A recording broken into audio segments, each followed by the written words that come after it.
1998년 겨울, 전국의 은행 앞에 사람들이 줄을 섰습니다. 누군가는 결혼반지를 가져왔고 누군가는 돌반지를 가져왔습니다. 금을 팔기 위해서였습니다. 그런데 이상합니다.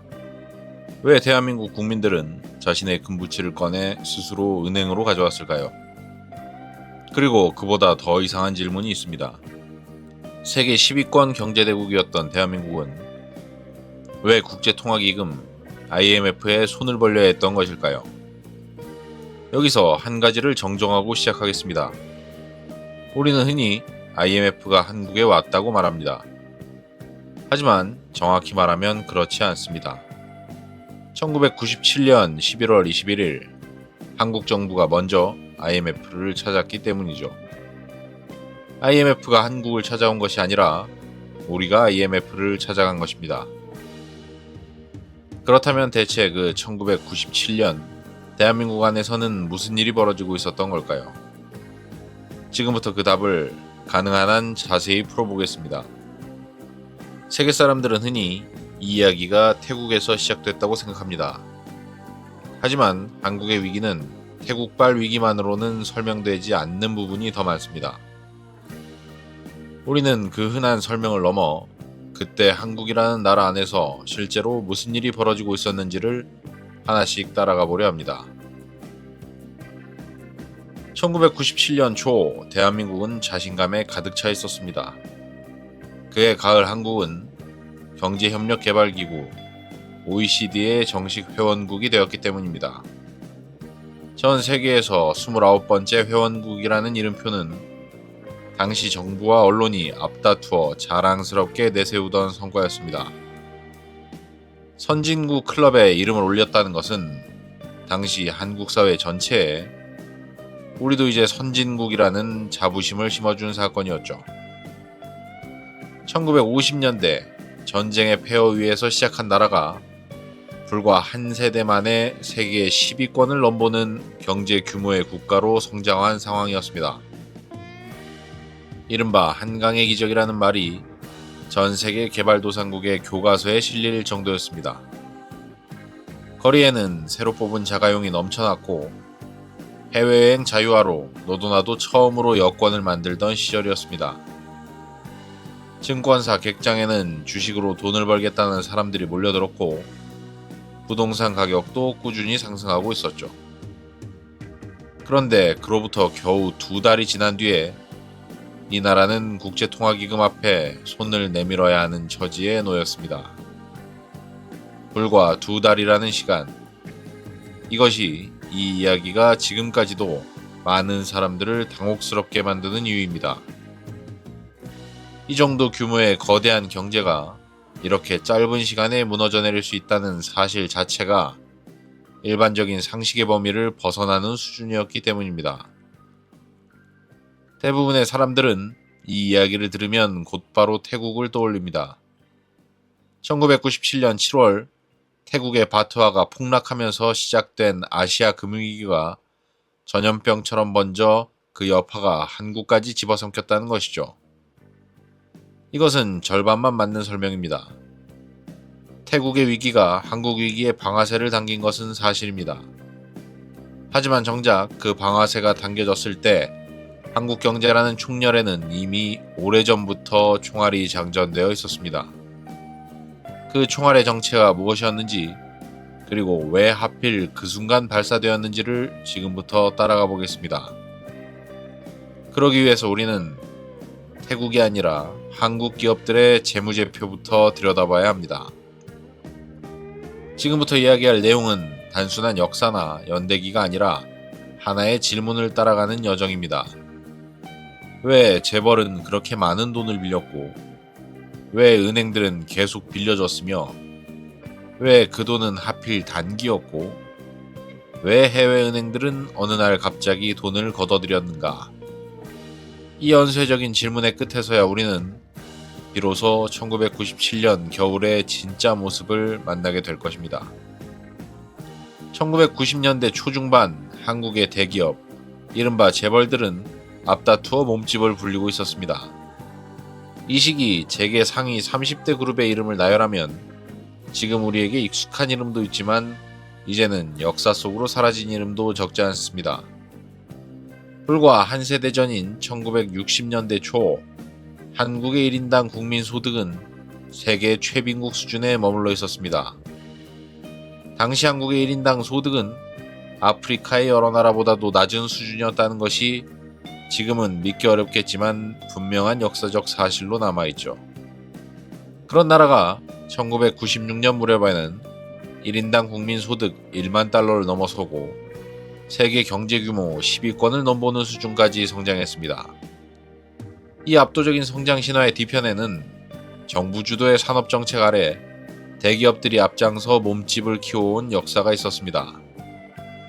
철강, 자동차, 반도체, 건설까지 문어발처럼 계열사를 늘려가는 것이 이 시기 한국 대기업 경영의 공식이었습니다. 당시 재계순위 상위 기업들은 본업과 전혀 관련이 없는 분야에까지 경쟁적으로 뛰어들었습니다. 전자회사가 자동차 사업에 진출하고 건설회사가 금융업에 손을 대는 시기였죠. 사업 다각화라는 말로 포장되었지만 실제로는 검증되지 않은 사업에까지 무리하게 자금을 쏟아붓는 경우가 적지 않았습니다. 문제는 이 확장의 대부분이 자기 자본이 아니라 빚으로 이루어졌다는 것입니다. 은행에서 빌리는 것만으로 부족하면 회사채를 발행하고 그마저 여의치 않으면 해외에서 직접 달러를 빌려오는 방식까지 동원되었습니다. 선단식 경영이라는 말이 이 시기를 가리키는 표현으로 자주 쓰이는데 이는 여러 계열사가 마치 배 여러 척이 한 선단을 이루듯 서로를 담보로 잡아가며 몸집을 불리는 방식을 뜻합니다. 한 계열사가 흔들리면 서로 얽혀있는 다른 계열사까지 함께 흔들리는 구조였던 셈이죠. 당시 상위 대기업 집단의 부채 비율은 평균 500%에 육박했습니다. 지금 기준으로 보면 상상하기 어려운 수치입니다. 일반적으로 재무 전문가들은 부채 비율이 200%를 넘어서면 이미 상당한 위험 신호로 간주합니다. 그런데 당시 한국의 대기업들은 그 2배가 넘는 수준까지 나아가 있었던 것입니다. 자기 돈 1억을 가지고 빚을 5억 넘게 낸 상황이다 보니 조금만 수익성이 흔들려도 버티기 어려운 구조였습니다. 이 위태로운 구조가 무너지기 시작한 첫 신호탄은 태국의 위기보다 훨씬 이른 1997년 1월에 터집니다. 1997년 1월 23일 당시 재계서열 14위였던 한보그룹의 핵심 계열사 한보철강이 최종 부도 처리됩니다. 한보철강은 충남 당진에 대규모 제철소를 짓겠다며 5조 원이 넘는 돈을 외부에서 빌려왔는데 이 가운데 상당액이 정관계 로비를 통해 무리하게 확보한 특혜성 대출이었다는 사실이 드러나면서 단순한 기업 부도를 넘어 대형 금융부정 사건으로 번졌습니다. 한보그룹의 정태수 회장은 당시에 이미 부채 비율이 300%를 넘어선 상태에서도 검증되지 않은 신공법까지 도입해가며 공사 규모를 계속 키워나갔습니다. 결국 1997년 1월 겨우 50억 원 규모의 어음을 막지 못해 전체 그룹이 무너지는 허무할 정도로 작은 계기로 시작된 붕괴였습니다. 이 사건의 국회 청문회 과정에서는 은행권의 특혜성 대출 뒤에 정관계 로비가 있었다는 정황이 속속 드러났고 당시 대통령이었던 김영삼은 이 사건에 대해 직접 고개를 숙여 사과해야 했습니다. 공교롭게도 이 청문회는 한국이 OECD에 가입한 지 불과 몇 달 만에 열렸습니다. 선진국 클럽에 이름을 올렸다는 자부심과 정경유착이라는 낡은 그림자가 동시에 세계 앞에 드러난 순간이었습니다. 한보의 부도는 시작에 불과했습니다. 3월에는 재계26위 산미그룹이, 4월에는 진로그룹이, 5월에는 대농그룹이 잇따라 부도 유예 협약의 대상이 되거나 쓰러졌습니다. 그리고 7월 15일 재계서열 8위였던 기아그룹이 사실상 부도 상태에 빠집니다. 기아그룹은 당시 38개에 달하는 계열사를 거느리고 있었고 금융권에 진 빚만 9조 5천억 원이 넘었습니다. 이미 그해 봄부터 기아차의 자금난에 관한 소문이 무성했고 4월부터 6월 사이 채권 금융기관들이 일제히 대출금 회수에 나서면서 상황은 더욱 악화되었습니다. 5월에는 주거래은행이었던 제1은행이 급하게 자금을 수혈했지만 이미 기울어진 저울을 되돌리기에는 역부족이었습니다. 이 정도 규모의 대기업이 무너진다면 돈을 빌려준 은행들까지 타격을 받아 함께 부실해질 것이 불보듯 뻔한 상황이었습니다. 실제로 미국의 포드사가 기아차 인수를 검토했을 정도로 이 사태는 국제적인 관심사로 떠올랐습니다. 이후로도 10월에는 쌍방울그룹이, 11월에는 혜태그룹이, 12월에는 고려증권과 한라그룹까지 줄줄이 무너졌습니다. 이 과정에서 조흥, 제일, 상업, 서울, 한일 등 33개에 달하던 시중은행 체제는 이후 몇 년 사이 절반 수준으로 줄어들게 됩니다. 1997년 한 해 동안 문을 닫은 기업만 17,000여 곳에 달했습니다. 이 모든 부도의 공통점은 하나였습니다.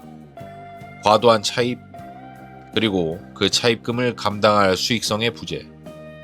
특히 이 시기 한국의 주력 수출 품목이던 반도체와 철강, 석유화학 제품의 국제 가격이 1996년 무렵부터 이미 하락세로 돌아서고 있었다는 점도 주목할 필요가 있습니다.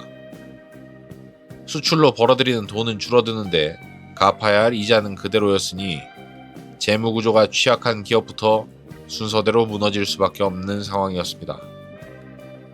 태국의 바트화가 무너지기 훨씬 전부터 한국 경제의 심장부에서는 이미 균열이 벌어질 대로 벌어지고 있었던 것입니다. 여기서 우리가 반드시 짚어야 할 질문이 하나 있습니다. 도대체 왜 한국 기업들은 이렇게 많은 돈을 빌렸는가?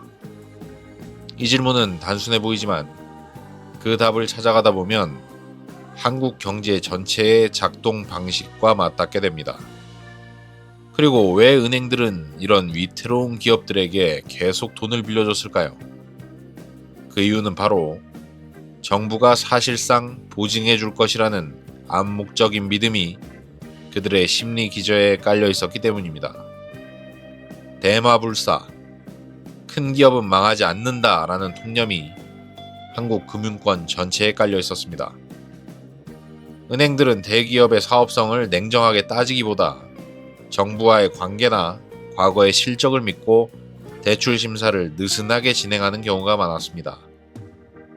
당시 한국의 은행들은 대부분 정부의 입김이 강하게 미치는 구조였고 은행장들 역시 정치권과의 관계 속에서 임명되는 경우가 적지 않았습니다.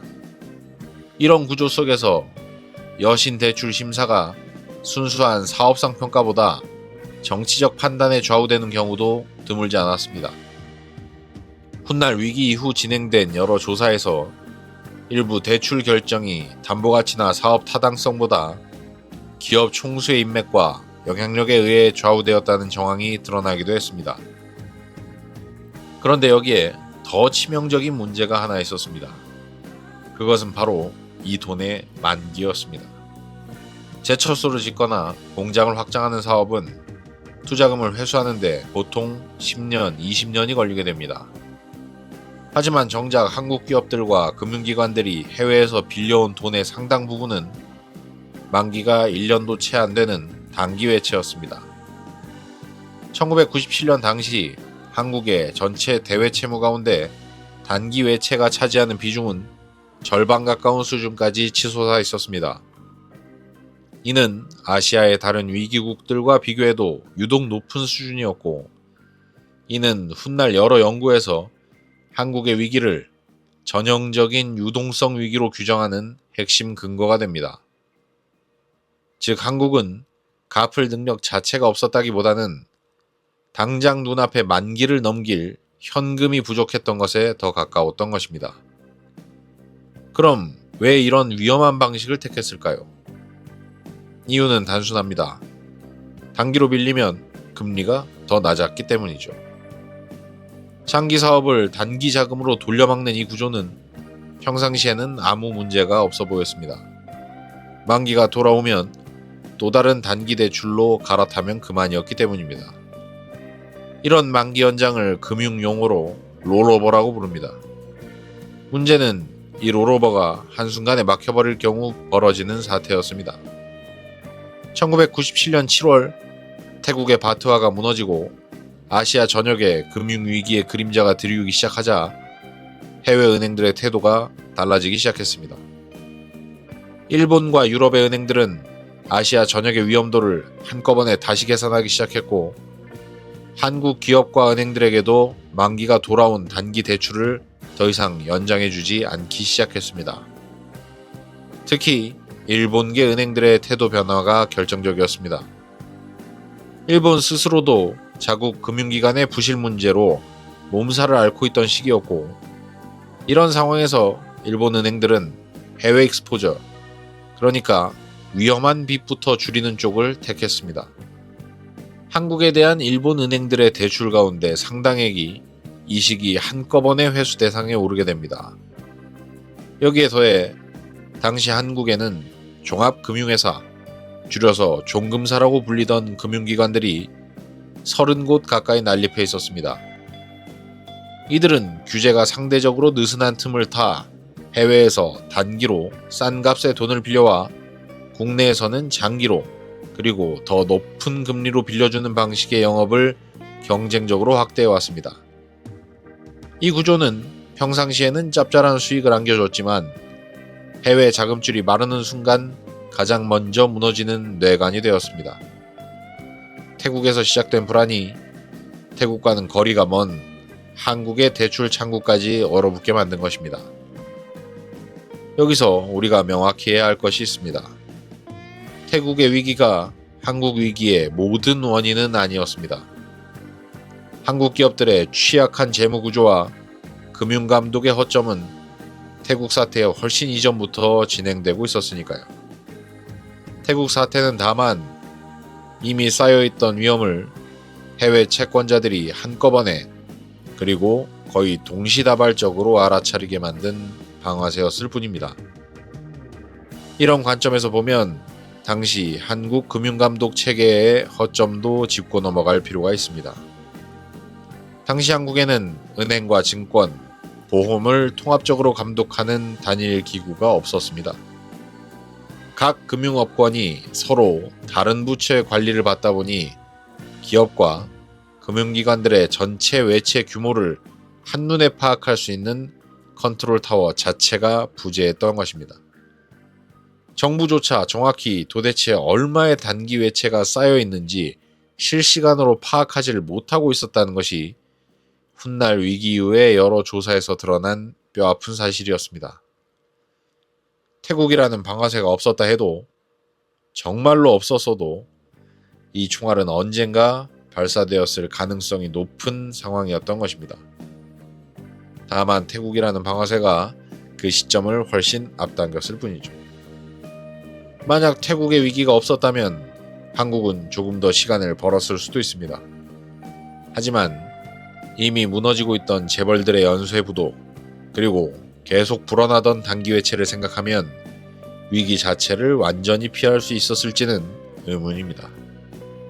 역사의 가정은 없다지만 적어도 한 가지는 분명합니다. 한국이라는 배는 남들이 모두 부러워할 정도로 멋지게 만들어낸 그 배의 바닥에 이미 스스로 구멍을 뚫었고, 그 구멍에서는 서서히 물이 차오르고 있었다는 사실입니다. 롤오버가 막히자 한국 기업과 은행들은 만기가 돌아온 외채를 갚기 위해 어디서든 급히 달러를 구해야 했습니다. 이때 동원된 것이 한국은행이 쥐고 있던 외환 보유고였습니다. 숫자로 이 과정을 한번 따라가 보겠습니다. 1997년 10월 31일 한국이 실제로 쓸 수 있는 외환 보유고는 약 225억 달러 수준이었습니다. 당시 한국의 전체 대외 채무 규모는 이미 이 사용 가능한 외환 보유고, 그러니까 225억 달러의 5배가 넘는 수준까지 불어나 있었습니다. 빚은 산더미인데 당장 갚을 수 있는 실타는 아주 일부에 불과했던 셈입니다. 그런데 불과 3주 뒤인 11월 21일이 되면 이 금액은 약 130억 달러까지 줄어듭니다. 그리고 다시 열흘 남짓 지난 12월 2일 사용 가능한 외환은 약 60억 달러 수준까지 떨어지죠. 불과 한 달여 만에 쓸 수 있는 달러가 4분의 1, 반의 반토막이 난 셈입니다. 시장에서는 이 무렵 한국의 실제 가용 외환 보유고가 조만간 바닥을 드러낼 것이라는 소문까지 돌기 시작했습니다. 해외 신용평가사들의 움직임도 빨라졌습니다. 무디스와 스탠다드 앤 푸어스, 우리가 잘 아는 S&P 500의 그 S&P입니다. 즉, 이 같은 국제 신용평가사들은 몇 주 사이 한국의 국가 신용 등급을 연쇄적으로 강등했습니다. 투자 적격 등급이던 한국의 신용도는 불과 한 달 남짓 만에 투기 등급 수준까지 떨어지는 굴욕을 겪었습니다. 신용 등급 강등은 다시 해외 자금 조달 비용을 끌어올려 이미 어려워진 외환 사정을 한층 더 악화시키는 악순환으로 이어졌습니다. 그런데 여기서 우리가 반드시 짚어야 할 이 사건의 가장 기묘한 지점이 하나 있습니다. 한국은행이 발표하는 공식 외환 보유고 숫자와 실제로 당장 쓸 수 있는 외환 보유고 숫자 사이에는 상당한 괴리가 있었다는 것입니다. 그 이유는 이렇습니다. 한국은행은 그해 가을 보유하고 있던 외환 가운데 약 200억 달러에 가까운 돈을 국내 은행들의 해외 지점이나 자회사에 예치해두고 있었습니다. 이 돈은 서류상으로는 분명히 한국의 외환 보유고였지만 실제로는 이미 해외 현지에서 그 은행들이 자신들의 단기 외채를 막는 데 쓰이고 있었다는 겁니다. 말하자면 금고 안에 있다고 적혀있는 돈이 실은 다른 용도로 이미 쓰여 비어있는 상태였던 것입니다. 이 돈을 다시 꺼내 쓰려면 그 해외 지점이나 자회사까지 한꺼번에 부실하게 만들어야 하는 역설적인 상황이었습니다. 당장 국내 정부의 체면을 살리려고 이 돈을 강제로 회수한다면 오히려 한국 금융기관들의 해외 신용도가 그 즉시 붕괴할 위험이 있었습니다. 이러지도 저러지도 못하는 딜레마 속에서 정부가 발표하는 공식 외환 보유고 숫자와 실제 쓸 수 있는 돈 사이의 간극은 점점 벌어지고 있었습니다. 정부가 발표하는 외환 보유고 숫자를 시장이 점점 믿지 못하게 된 이유가 여기에 있습니다. 11월 19일 정부는 원화 환율의 일일 변동폭을 기존 상하 2.25%에서 10%로 넓히는 대책을 내놓으며 시장을 진정시키려 했습니다. 같은 날 강경식 당시 경제부총리가 물러나고 임창렬 신임 부총리가 취임하는 개각까지 단행되었습니다. 불과 며칠 사이 경제사령탑이 교체되는 모습은 오히려 위기의 심각성을 대내외에 한 번 더 각인시키는 결과만 나왔습니다. 이 조치는 오히려 원화 가치가 더 가파르게 떨어지는 결과로 이어졌습니다. 시장은 이미 정부의 발표보다 실제로 쓸 수 있는 돈이 얼마나 남았는지를 더 예민하게 주시하고 있었습니다. 원화 환율은 그해 여름 1달러에 900원 안팎이었던 것이 연말에는 한때 1960원 가까이까지 치솟았습니다. 원화 가치가 반토막 넘게 떨어진 셈입니다. 수입에 의존하던 원자재와 부품 가격이 순식간에 2배 가까이 뛰었고 해외 유학이나 여행을 계획했던 가정들은 하루아침에 계획을 다시 짜야 했죠. 환율이 이렇게 요동치는 와중에도 정부는 한동안 경제 기초 체력은 튼튼하다는 말만 반복했습니다. 하지만 이런 낙관적인 발언은 오히려 그리고 당연히 시장의 불신을 키우는 역효과를 낳았습니다.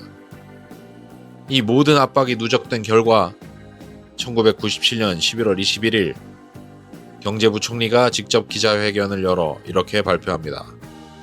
대한민국 정부는 국제통화기금에 자금 지원을 요청하기로 했습니다. 당시 카메라 앞에 선 부총리의 표정에는 숫자로는 다 담을 수 없는 무거움이 서려 있었습니다.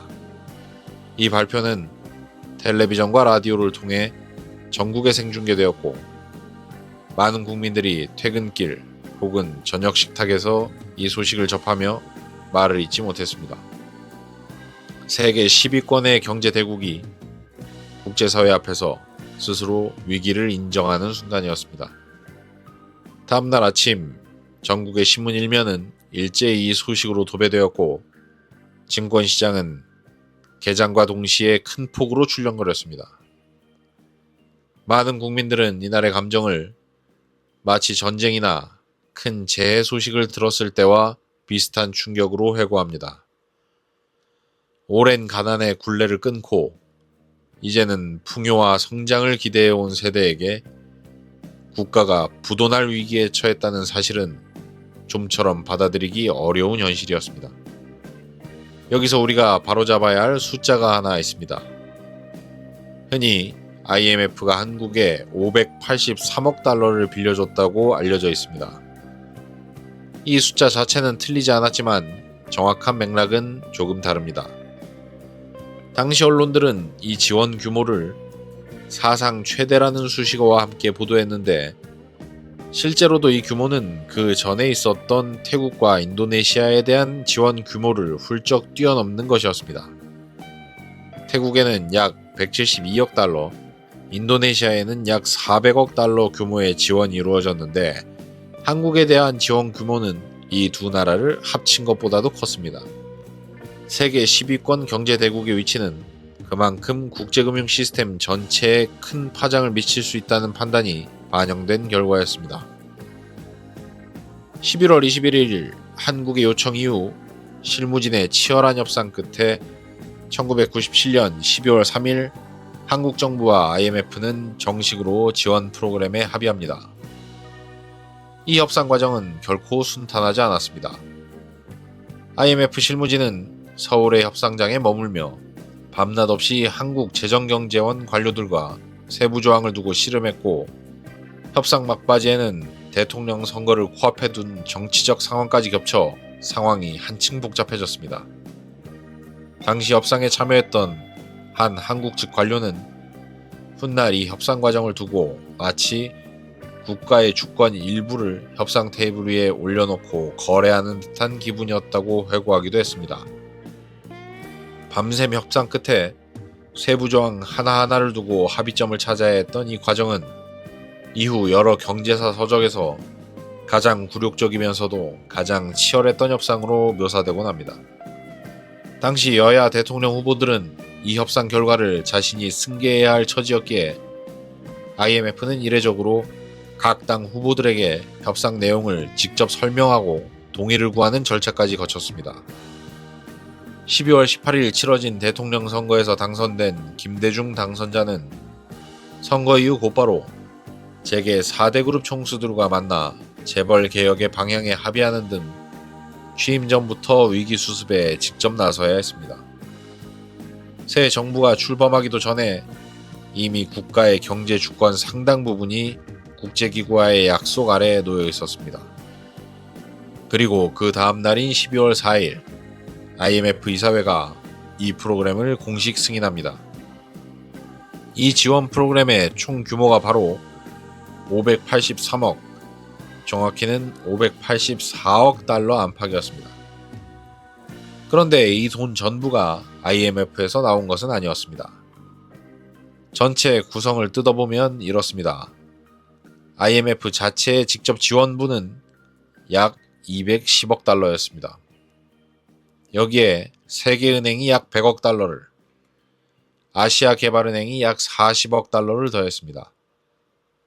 그리고 나머지 약 234억 달러는 2차 방어선이라는 이름으로 미국을 비롯한 주요 선진국들이 여차하면 추가로 지원하겠다고 약속해둔 금액이었습니다. 즉 IMF가 한국에 빌려준 돈은 정확히는 210억 달러였고 나머지는 세계은행과 아시아개발은행 그리고 여러 나라 정부가 함께 짠 거대한 안전망이었던 셈이죠. 특히 234억 달러에 달하는 2차 방어선이라는 이름은 그 자체로 상징적인 의미를 담고 있었습니다. 이 돈은 실제로 바로 지급되는 돈이 아니라 만약 1차로 준비된 자금 35억 달러만으로 시장의 불안이 가라앉지 않을 경우에만 풀리는 일종의 예비 대기 자금이었습니다. 미국을 비롯한 주요 7개국이 이런 형태로 뒤를 받쳐주고 있다는 사실 자체가 시장을 안정시키기 위해 시장에 보내는 메시지였던 것입니다. 583억 달러라는 숫자만 기억하면 마치 IMF 한 기구가 한국에 그 돈을 다 빌려준 것처럼 오해하기 쉽습니다. 실제로는 국제사회 전체가 함께 쌓아 올린 방파제였고, 다만 그 방파제의 가장 큰 부분을 IMF가 맡았던 것이었죠. 이 지원의 대가로 한국은 단순히 돈만 받은 것이 아니었습니다. IMF는 자금 지원의 조건으로 금융과 기업 부문의 대대적인 구조조정, 자본시장 개방, 그리고 높은 금리 정책을 요구했습니다. 특히 금리를 큰 폭 인상하는 조건은 원화 가치를 안정시켜 외국인 자금이 다시 한국 시장으로 흘러들게 만들려는 의도였습니다. 당시 콜금리는 한때 연 30% 수준까지 치솟았는데 이는 평소라면 상상하기 어려운 수준이었습니다.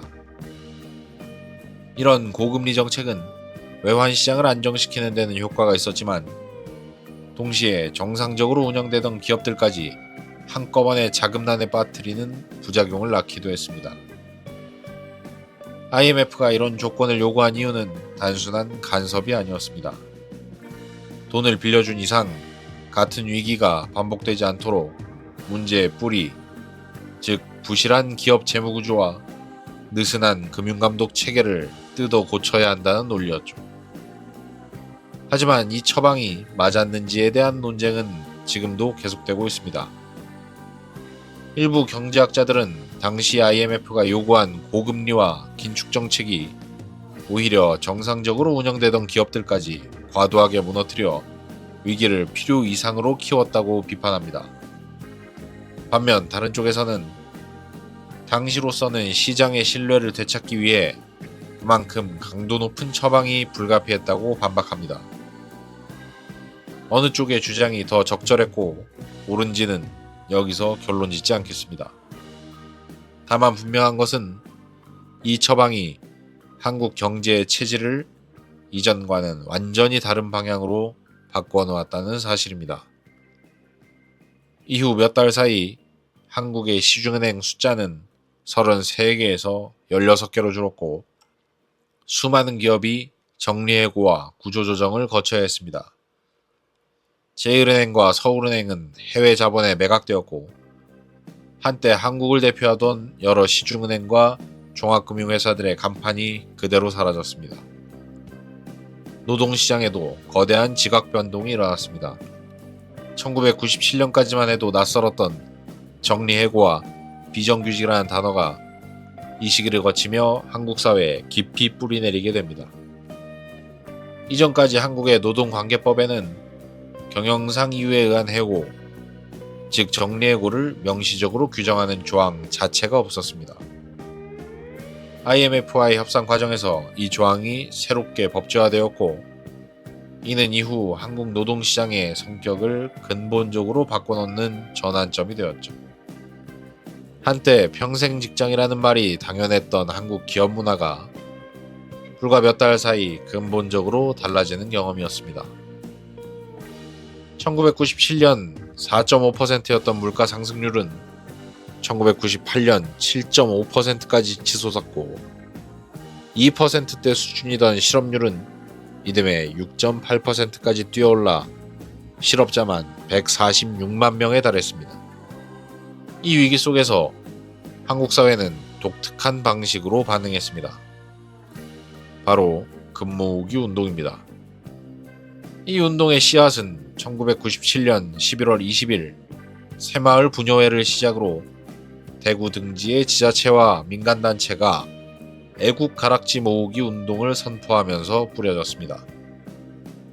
이 단체는 1907년 대한제국의 국권을 지키기 위해 벌어졌던 국채보상운동의 정신을 계승하겠다며 그해 12월 초까지 금부치를 모아 국가에 헌납하기로 결의했습니다.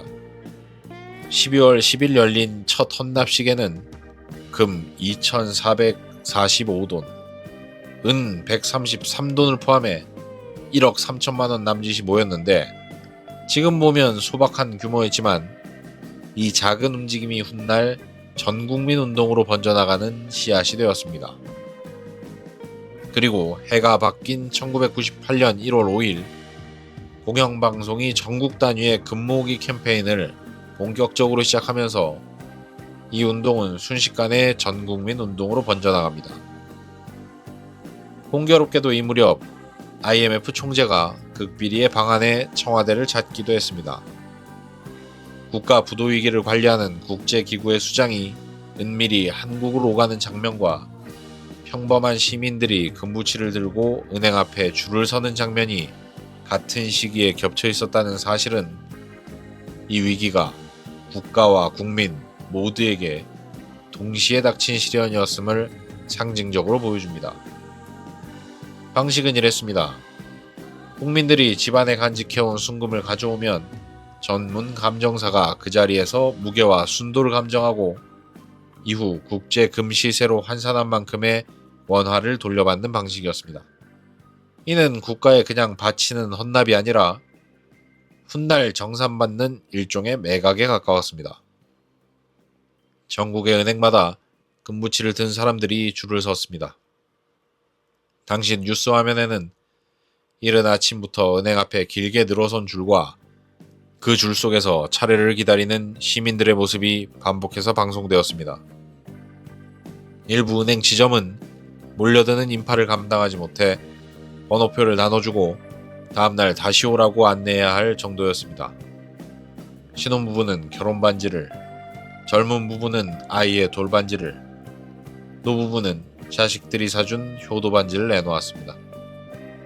당시 추기경이었던 김수환 추기경은 자신이 서품 받을 때 받은 십자가를 내놓았고 운동선수들은 땀 흘려 딴 메달을 기꺼이 내놓았습니다. 대기업 총수들과 그 가족들도 앞다퉈 동참했고 심지어 해외에 거주하는 동포들과 일제강점기 피해자 할머니들까지 이 대열에 함께했죠. 특히 위안부 피해 할머니들이 자신의 얼마 되지 않는 금부치를 선뜻 내놓았다는 소식은 당시 많은 국민들의 마음을 더욱 뭉클하게 만든 장면으로 기억되고 있습니다.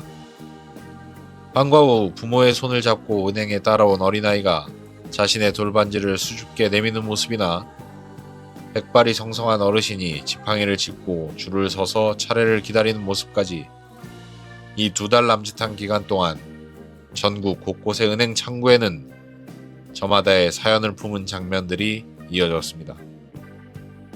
1998년 1월부터 4월까지 약 2달 남짓 이어진 이 운동에는 전국적으로 349만 명이 넘는 국민이 참여해 약 227톤에 달하는 금이 모였습니다. 4가구 가운데 1가구꼴로 동참한 셈이었습니다. 공식적으로 3월 14일 종료된 이 운동은 이후로도 농협을 통해 소규모로 계속 이어졌습니다. 당시 한국은행이 보유하던 금 보유량이 10톤 남짓이었던 것과 비교하면 국민들이 모은 227톤이라는 양은 그 20배가 넘는 규모였습니다. 이렇게 모인 금은 해외로 수출되어 당시 시세로 약 21억 7천만 달러 규모의 외화로 바뀌었습니다. 여기서 감동을 깨는 말을 할 수밖에 없습니다. 이 21억 달러는 분명 의미 있는 금액이지만 앞서 살펴본 583억 달러 규모의 지원 패키지에 비하면 일부에 지나지 않았습니다. 전체 지원 규모의 4%에도 미치지 못하는 수준이었으니까요. 금모으기 운동이 외환 위기를 실질적으로 해결했다고 보기는 어렵습니다. 이 운동의 진짜 의미는 다른 곳에 있었습니다. 국가 부도라는 초유의 위기 앞에서 평범한 시민들이 자신이 가진 가장 소중한 것을 내놓으며 동참했다는 그 상징성, 그리고 그 상징성이 만들어낸 대외적이고 국제적인 신뢰. 해외 언론들은 이 장면을 대서특필했습니다. 뉴욕타임즈와 여러 외신들은 이 운동을 두고 나라를 위해 자발적으로 희생하는 한국인들의 모습에 놀라움을 표하는 기사를 내보냈습니다. 이런 보도는 국제 투자자들에게 이 나라가 위기 앞에서 얼마나 빠르게 결속할 수 있는지를 보여주는 신호로 작용했습니다.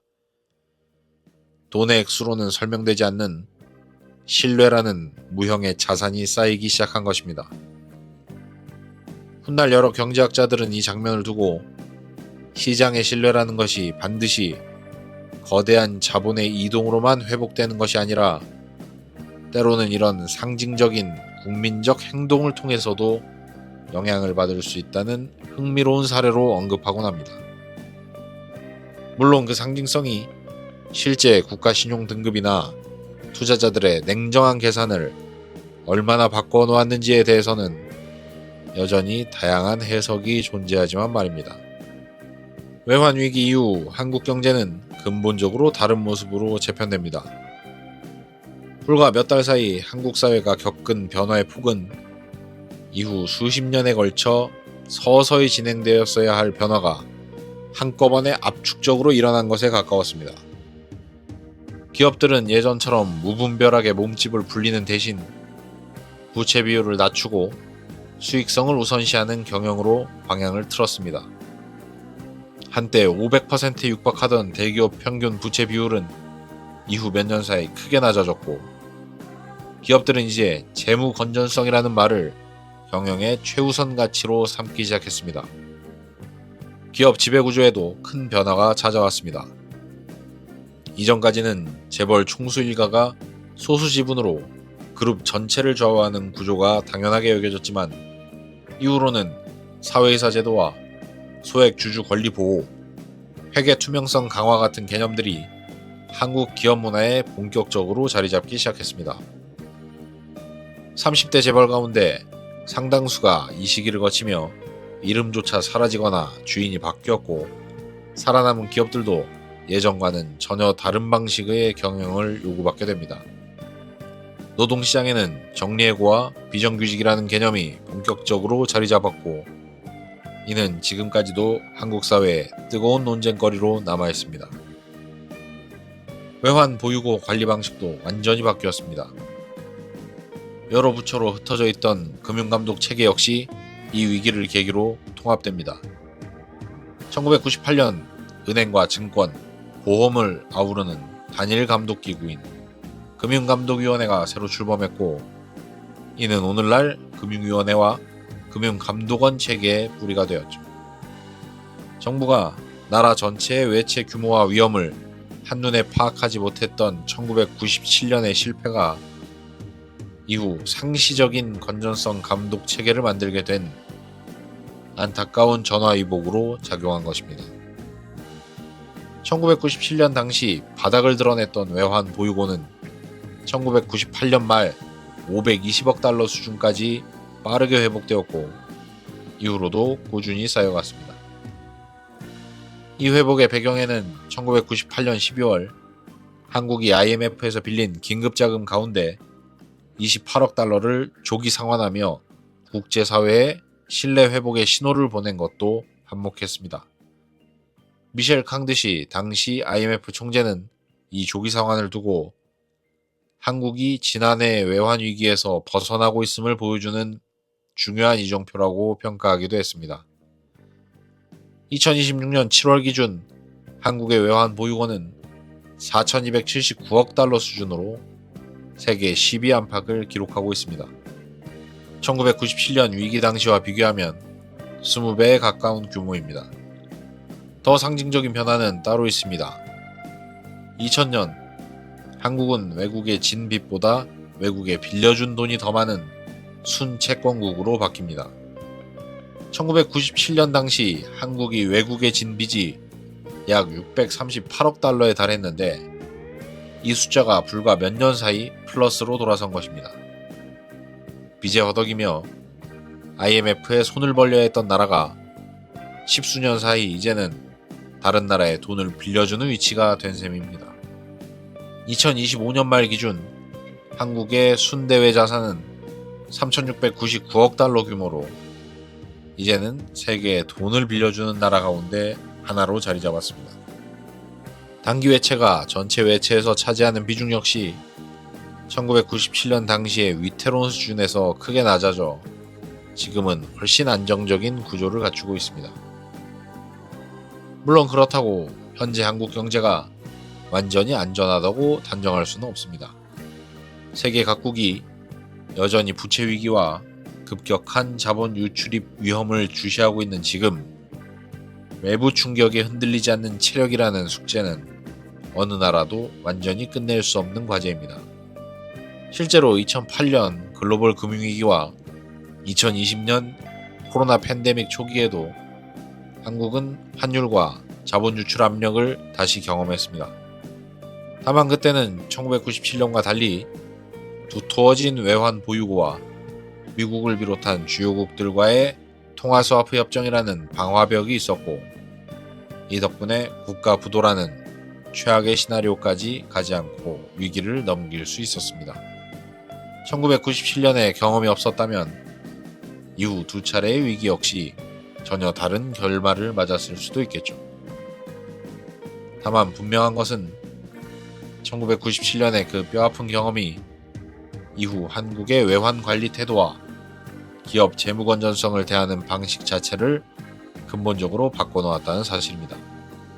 한 세대 전 은행 앞에 줄을 서서 금부치를 내놓던 그 사람들의 자녀 세대는 이제 훨씬 두터운 외환 보유고와 훨씬 촘촘해진 감독 체계를 가진 나라에서 살게 되었습니다. 물론 그 사이 또 다른 형태의 위험이 자라나고 있을지 모르지만 말입니다. 이제 한국은 다시는 1997년 같은 위기를 겪지 않을 것인가? 그 질문에 대한 답은 아직 아무도 모릅니다. 돈의 세계에서 위기는 돈이 부족해서만 오는 것이 아니기 때문이죠. 돈의 흐름이 바뀌는 순간, 신뢰가 흔들리는 순간, 그리고 세계가 어느 한 나라의 위험을 다시 계산하는 순간, 위기는 어떤 나라도 예외일 수 없습니다. 정리해보면 이렇습니다. 1997년 한국을 무너뜨린 것은 단순히 달러가 부족해서가 아니었습니다. 정확히 말하면 한국의 달러를 빌려줄 사람들이 한꺼번에 사라졌기 때문이었습니다. 재벌들은 너무 과도하게 빌렸고 은행들은 그 빚을 단기로 조달했으며 이 구조가 오랫동안 아무 문제 없이 작동하는 것처럼 보였습니다. 태국 위기라는 방아쇠가 당겨지기 전까지는 말이죠. 이 이야기를 태국 때문에 한국이 무너졌다로 읽는다면 우리는 가장 중요한 교훈을 놓치게 됩니다. 한국 경제 내부의 균열은 태국의 위기와 무관하게 이미 자라나고 있었으니까요. 한보 철강이 무너진 것은 1월이었고 기아그룹이 자금난에 시달리기 시작한 것도 태국 바트화가 무너지기 전인 그해 봄부터였습니다. 두 사건 모두 저 먼 태국과는 아무런 직접적 연관이 없었습니다. 태국은 다만 그 균열을 세계에 드러낸 계기가 되었을 뿐입니다. 그리고 이 이야기를 IMF가 한국을 망쳤다 혹은 IMF가 한국을 구했다로 단순화한 것도 마찬가지로 절반의 진실만 보는 것입니다. IMF의 처방이 가혹했던 것도 사실이고 동시에 그 처방이 한국 경제의 오래된 나쁜 체질을 바꾸는 계기가 되었던 것도 사실입니다. 우리는 플라자합의 편에서 환율이 단순한 시장의 숫자가 아니라 국가 간 힘의 균형이 새겨지는 자리라는 것을 살펴봤습니다. 거기서 우리는 강대국이 자국의 이해관계에 따라 다른 나라의 통화 가치를 밀어 올리기도 끌어내리기도 한다는 사실을 확인했습니다.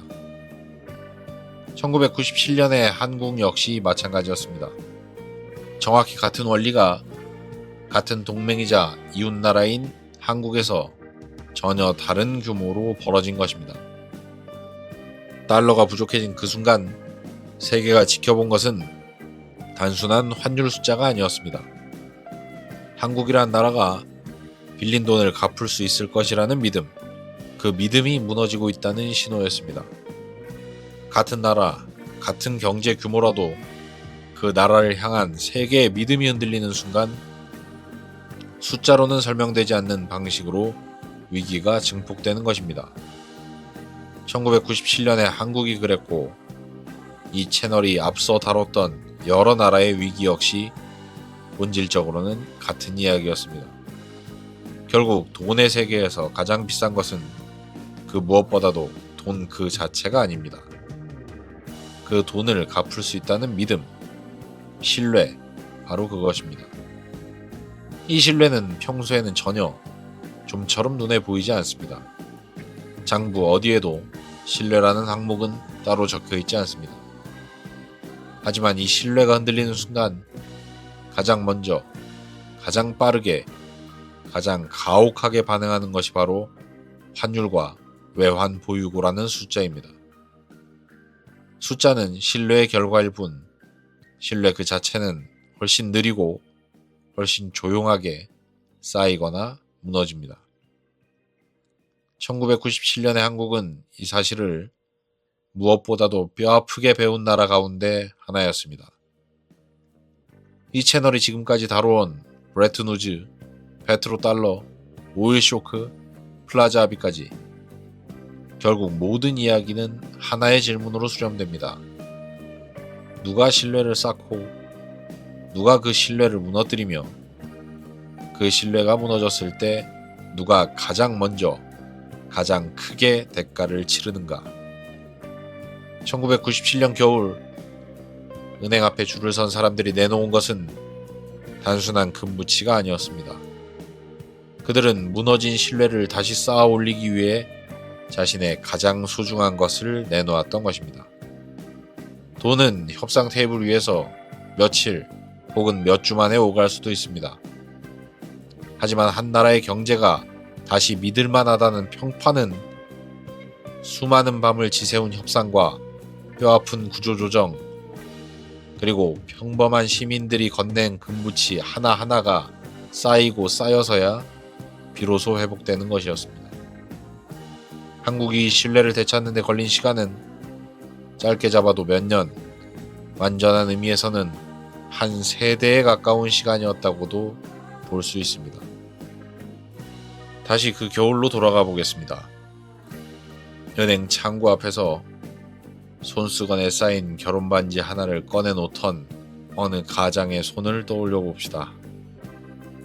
그 반지 하나에는 숫자로 환산할 수 없는 무언가가 담겨 있었던 것입니다. 돈과 권력, 이번 이야기가 알려주는 답은 이렇습니다. 국가의 부는 금고한 숫자가 아니라 그 숫자를 세계가 믿어주는가에 달려있다는 것. 그리고 그 믿음이 무너지는 순간 아무리 큰 국가라 할지라도 하루아침에 흔들릴 수 있다는 것. 그리고 무너진 신뢰를 되찾는 일은 막대한 빚을 갚는 일보다도 훨씬 고된 일이라는 것입니다. 그럼 다음 이야기에서 또 다른 흥미로운 돈과 권력의 이야기로 찾아오겠습니다.